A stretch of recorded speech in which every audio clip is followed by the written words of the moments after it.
Alaska, a woman has been sentenced to an incredible 120 years in prison for the brutal murder of her two young daughters. Stephany Bly, 30 years old and previously known as Stephany LaFountain, pleaded guilty this summer to 2 counts of second-degree murder.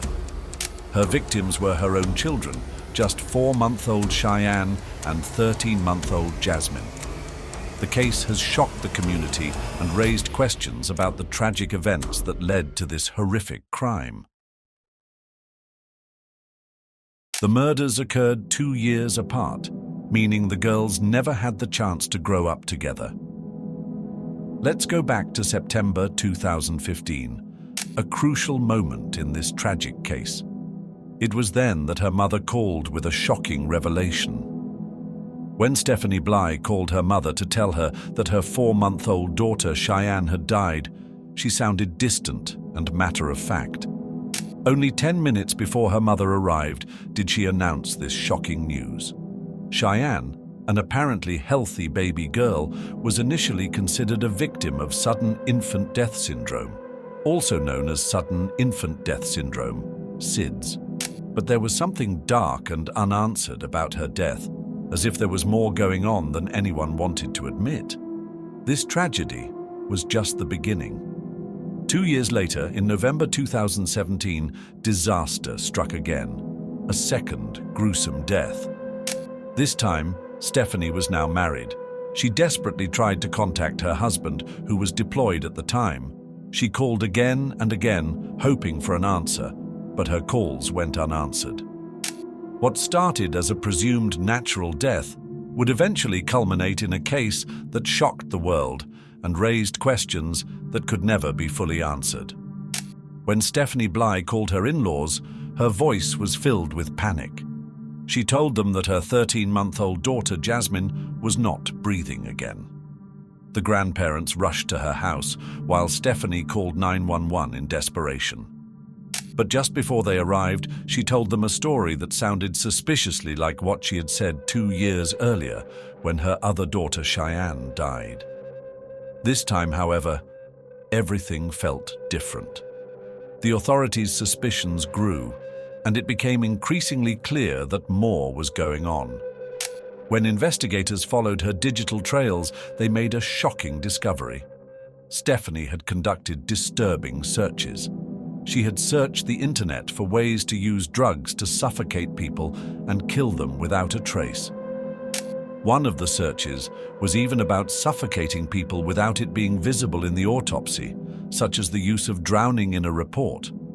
In her search, she even found detailed instructions, 16 steps, on how to kill someone and get away with impunity.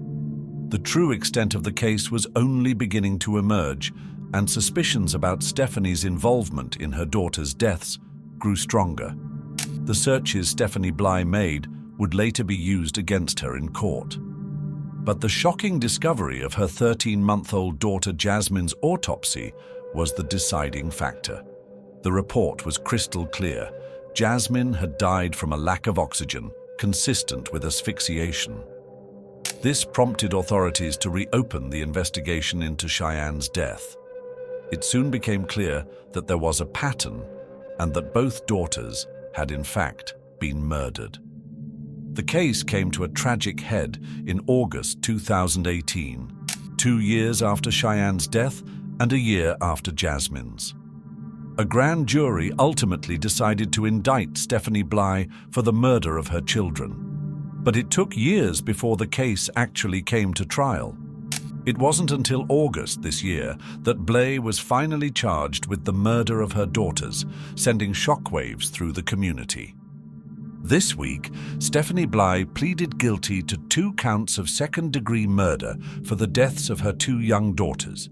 Prosecutors recommended a sentence of 65 years in prison for each of the murders, for a total of 130 years. However, the judge decided on a sentence that took a twist. 85 years of the sentence would be suspended, meaning Bly would have to spend a total of 45 years in state prison. She won't be eligible for release until her 70s.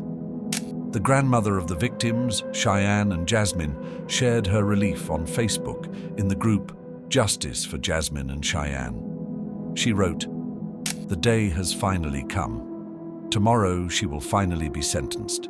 But for my granddaughters, who would have been 9 and 8 years old, they never had that chance." The pain and loss will forever leave a void for the girls' families who never got to experience their future.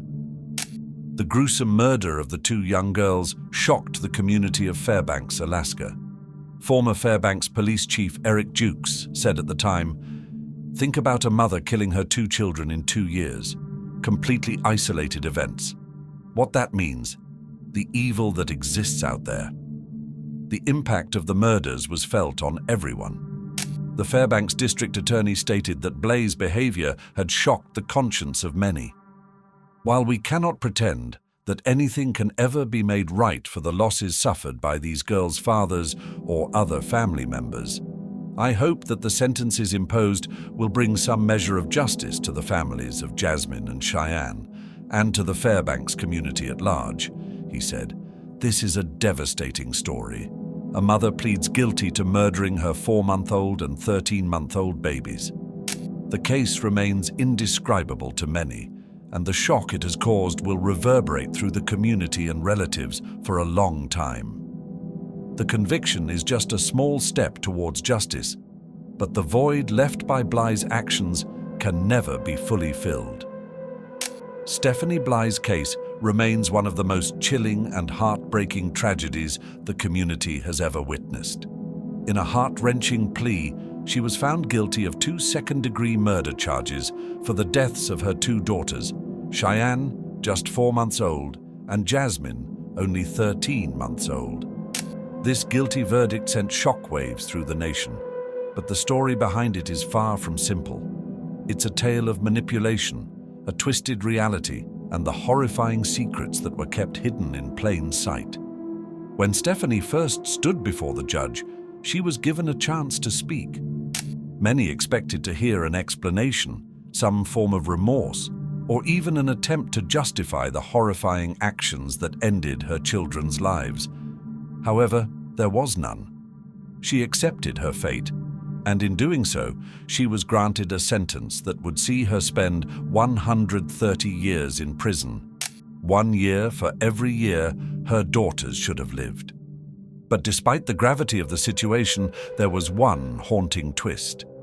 85 years of that sentence was suspended, meaning she would serve only 45 years behind bars before possibly being eligible for parole. This partial suspension of her sentence raised many questions. Why give her a chance at parole? Was this a glimmer of mercy, or was it a calculated move to avoid facing the full consequences of her actions? The families, especially the grandmothers of Jasmine and Cheyenne, expressed their relief, but there was no escaping the painful truth. The girls would never have the chance to grow up. Their lives were stolen by the very woman who should have protected them, a mother-turned-monster. The community was left in disbelief. How could a mother, entrusted with the care of her own flesh and blood, commit such unspeakable acts? How could someone who brought 2 innocent lives into the world end them so brutally? These questions lingered long after the verdict was handed down.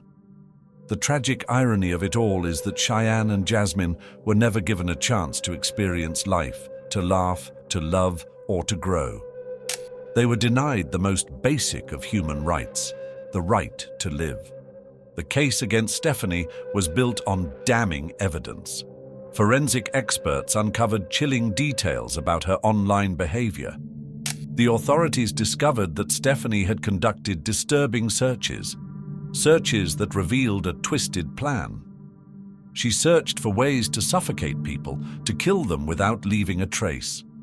She even researched how to make drowning appear as the cause of death in an autopsy.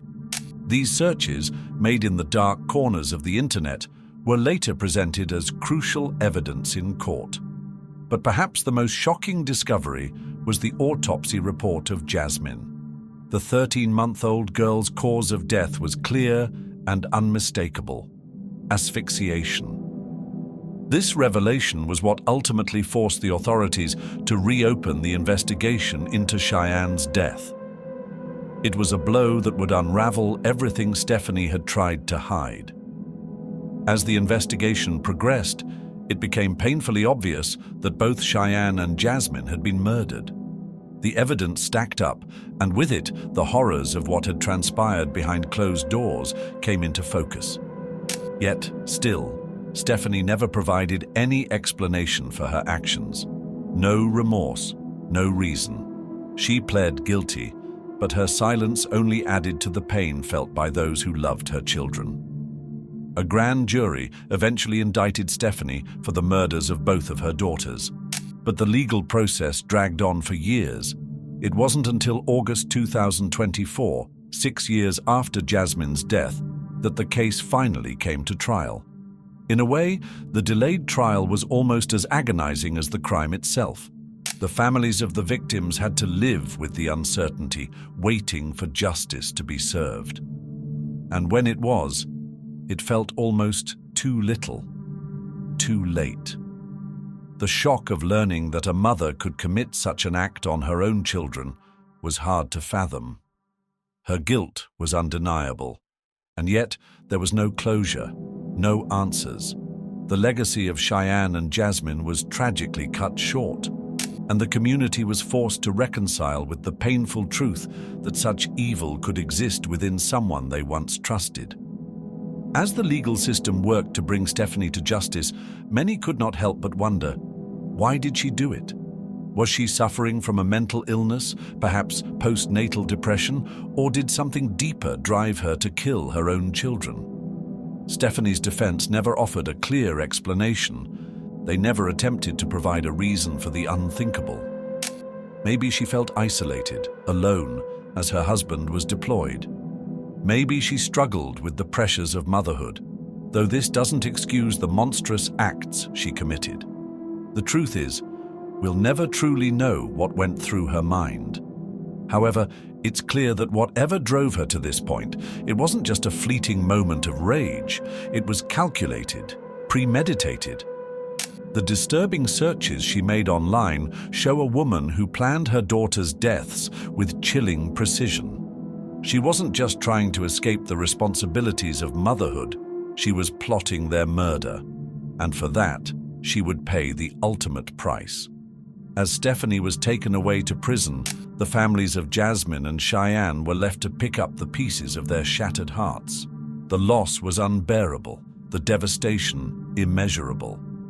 2 young lives were snuffed out before they had even begun. The community mourned, as did their families, but the question still lingered. How could this happen? How could a mother do this to her own children? The pain of such a loss is not something anyone can fully understand unless they've lived through it. While Stephany will eventually serve her time in prison, no punishment can ever bring back the lives of Jasmine and Cheyenne. Their stories have been silenced by the very person who should have protected them. And while justice has been served in some form, it will never be enough to heal the wounds left behind. The impact of this case will be felt by the families, the community, and the world for years to come. In the end, Stephany's story is a tragic reminder of the darkness that can lie within people, even those closest to us. It serves as a warning about the importance of recognizing the signs of abuse, neglect, and mental illness, and addressing them before it's too late. The story of Jasmine and Cheyenne is not just one of loss. It's a call to action, a plea for society to be vigilant and protect the most vulnerable among us. To track each individual in detail. Eric had also insisted that Joyce stop visiting psychics after one of them supported her decision to have an affair.